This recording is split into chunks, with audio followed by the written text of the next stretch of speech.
When the gods like men bore the work and suffered the toil was great, the work was heavy, the distress was much.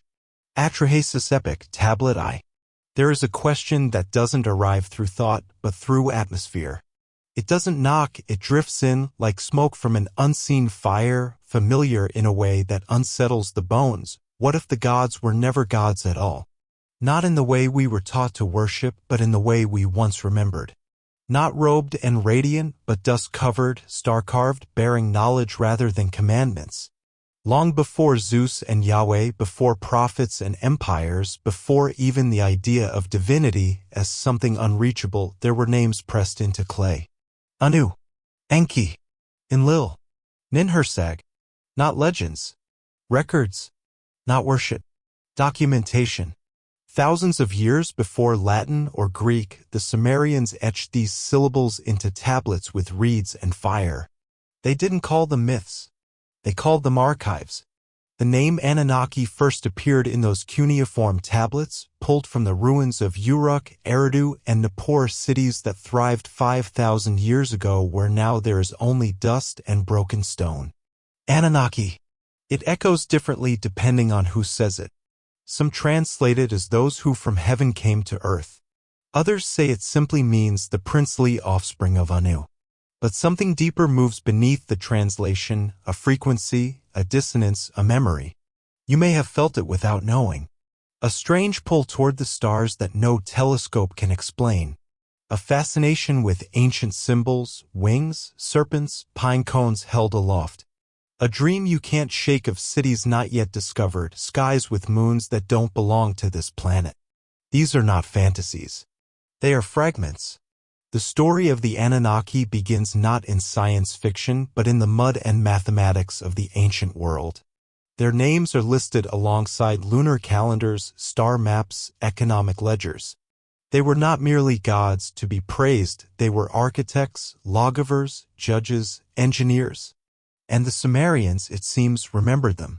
Not as abstract energies, but as beings who landed, ruled, and departed, leaving behind structures, systems, and questions. Who builds ziggurats with celestial alignments millennia before modern astronomy? Who names the planets visible only with telescopes and maps their orbital paths? Who speaks of kingship descending from the heavens before kings were ever born? There are no easy answers. Only layers. And if you've made it this far, perhaps part of you doesn't want answers. It wants resonance, not proof. Recognition. Because the name Anunnaki doesn't need belief. It activates memory. They were not merely distant stars in myth.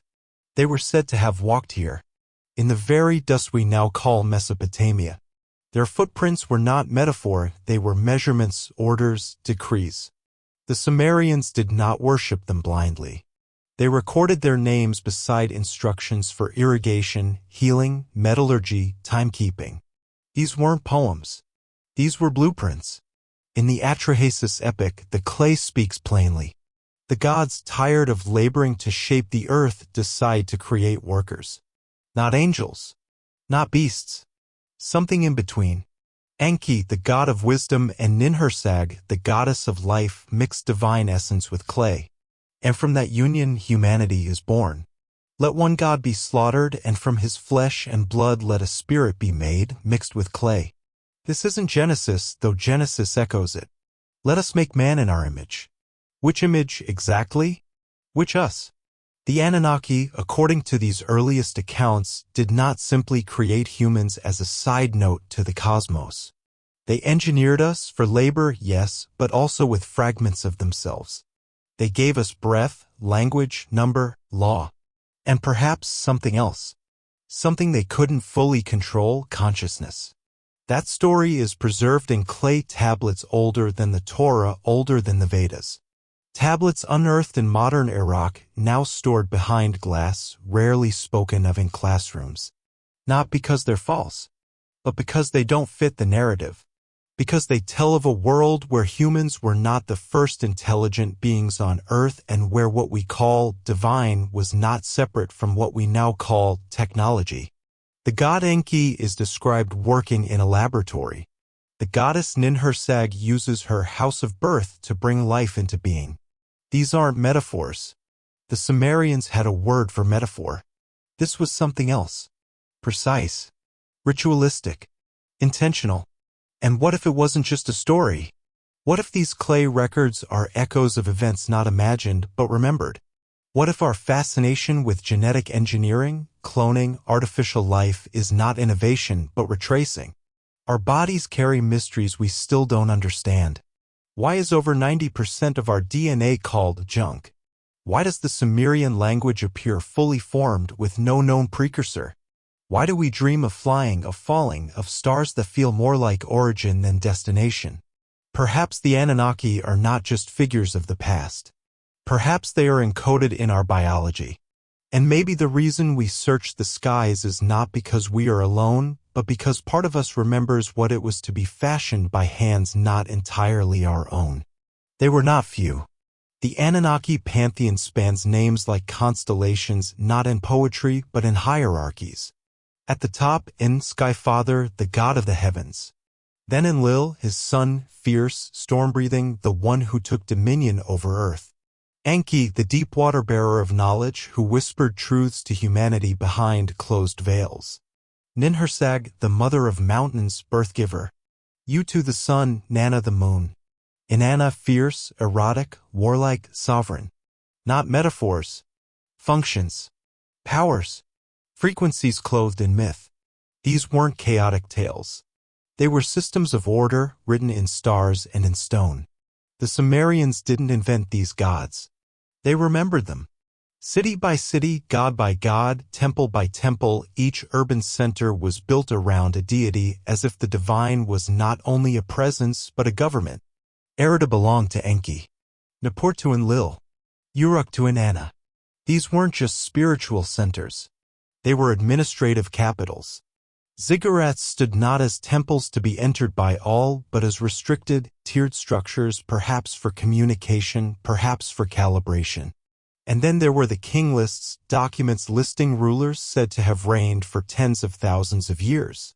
One king ruled for 28,800 years. Another for 36,000. Scholars say it's myth. But the Sumerians didn't distinguish myth from record the way we do. For them, memory was nonlinear. Past lives echoed through names and reigns. The idea that time was measured in heartbeats or harvests that came later. Archaeologists have unearthed more than 130,000 Sumerian tablets. Many remain untranslated, unopened.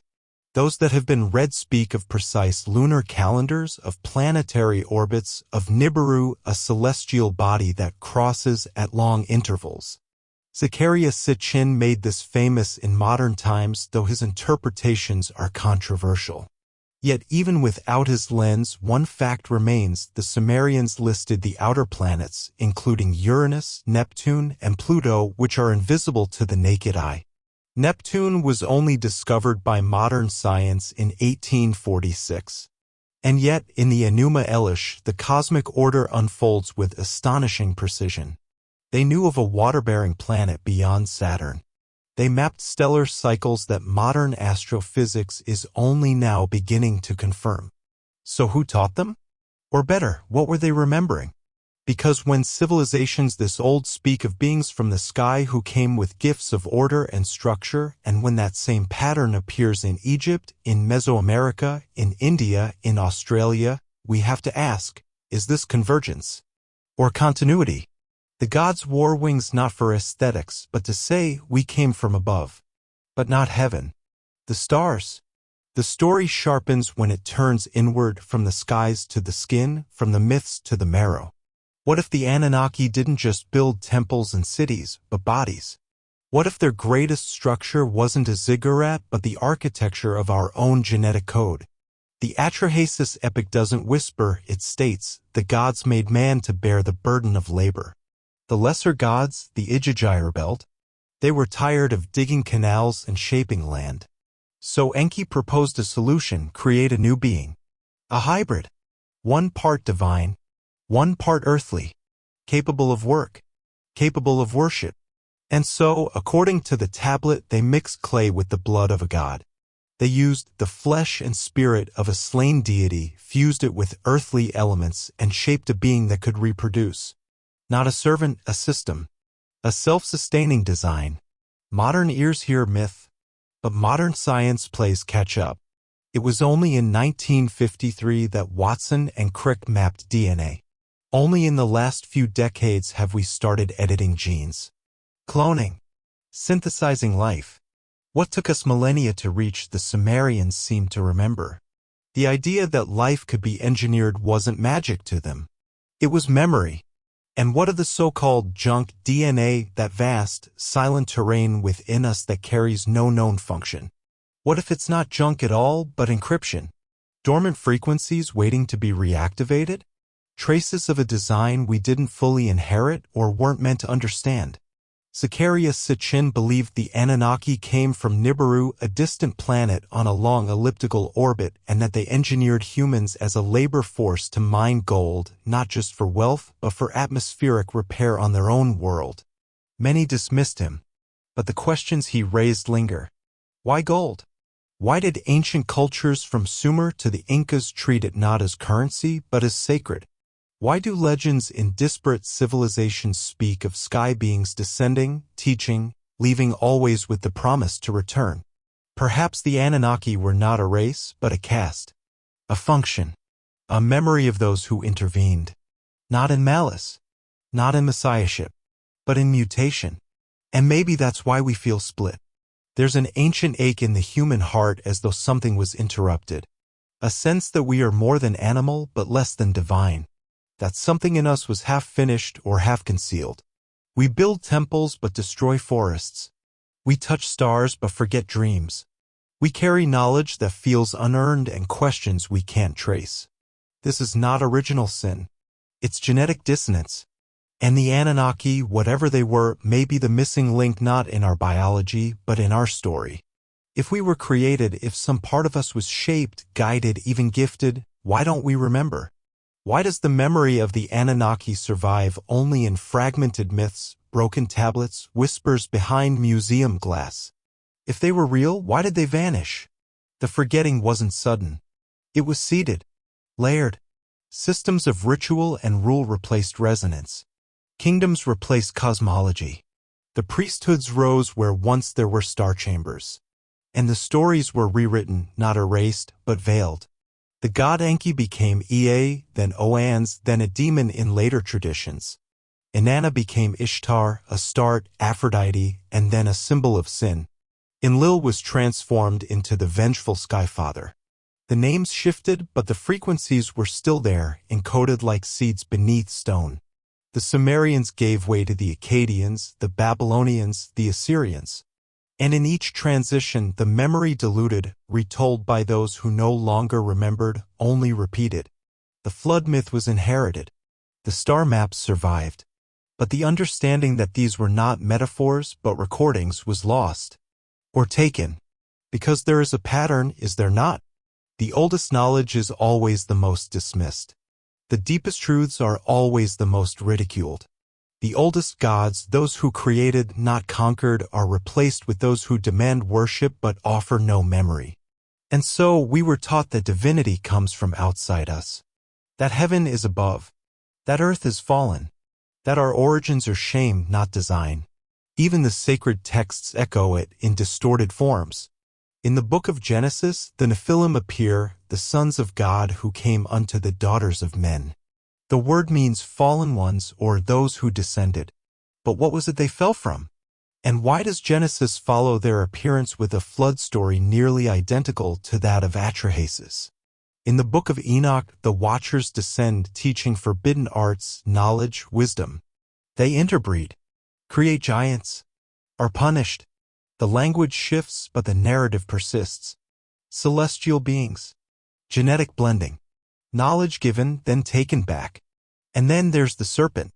Always the serpent. In Sumer, Enki, god of wisdom, was symbolized by the serpent, the healer. In Genesis, the serpent becomes the deceiver. What changed? Who inverted the symbols? And why? Perhaps the Anunnaki left. Or perhaps they were hidden, absorbed into bloodlines, into knowledge orders, into myth, not as punishment, but as part of a larger forgetting, one we agreed to. Because maybe awakening is only possible when the soul chooses to remember on its own. Still, their fingerprints remain. In the Vedas, in the Popol Vuh, in Dogon star lore, in the pyramids and stone circles and the sacred geometries that match constellations perfectly. We are surrounded by echoes, not of fantasy but of intervention, not of conquest but of collaboration. And the forgetting, painful as it is, may be part of the design, because only through forgetting can remembering become holy. There comes a point in this story where the direction of the question bends, no longer outward but inward. Not who were they, but who are we if their blood runs in our veins? Not did they create us, but are we now creating them, again in thought, in form, in narrative? Perhaps the Anunnaki were not just our progenitors but our projections, our first mirrors. Perhaps they did descend not only from the stars but from deep within the collective field of human potential, manifesting when our frequency allowed them, disappearing when it no longer did. We've called them many names across millennia: gods, aliens, watchers, demons, angels. But each name speaks less about them and more about us, about what we needed to see, what we feared, what we longed for. Some traditions say the gods lived on Earth until humans grew too chaotic. Others say the gods never left, only changed their form. And some whisper the unspeakable, that the gods were never separate from us to begin with. Look at the patterns. They gave language and now we build worlds from sound.